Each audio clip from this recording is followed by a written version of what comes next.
Guys know seating. யார் யாருக்கு என்ன பேர் வருதோ அதான் மாற்றக்கூடாது. ஹை என்ன இவன் பேர் வந்திருக்கு? மச்சான் உனக்கு பிடிச்ச பேருடா. டேய் அவங்களா? அவங்க தானே. டேய் குட்ரா, டேய் குட்ரா. No seating. டேய் குட்ரா. டேய் அப்ப எனக்கு இந்தா இதை வச்சுக்கோ.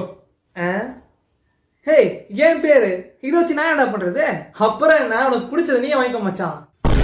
இப்ப கிஃப்ட் வாங்கினா தெரியாம தான் இருக்கணுமா? நேர்லாம் போய் கொடுக்க கூடாதா? எப்பாடே அது உன் இஷ்டம்டா, நீ நேர்ல கூட இல்ல வீட்டுல கூட போய் கொடுறா. எப்பா மச்சான் சும்மா இம்ப்ரெஸ் பண்ற மாதிரி.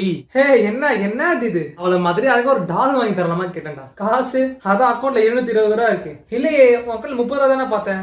நான் உன் அக்கௌண்ட்ட சொன்னேன் மச்சான். டை என்னடா கொடுத்தியா? என்ன சொன்னா? தேங்க்யூ சொன்ன மச்சான். தேங்க்யூ. டேய் யாரு கொடுத்தாலும் அதானா சொல்லுவா. நான் கூட என்னமோ நினைச்சேன்டா. அது ஒரு மாதிரி சிரிச்சுக்கிட்டே சொன்னா மச்சான். உனக்கு சொன்னா புரியாதுடா. அப்புறம் உனக்கு என்ன வந்துச்சு? Water colour paint. சரி உனக்கு எது வந்தா என்ன மச்சான்? அதெல்லாம் அப்படியே விட்டுறணும். இது ஒரு கேம். ஹாப்பினஸ், ஷேரிங், கேரிங் இதெல்லாம் ஷேர் பண்றதுக்கான ஒரு கேம் தான். நமக்கு என்ன கிஃப்ட் வந்துச்சு முக்கியம் இல்லை. அது 500 ரூபாய் இருந்தாலும் சரி, 5 ரூபாய் இருந்தாலும் சரி. என்ன வந்துச்சு சொல்லு.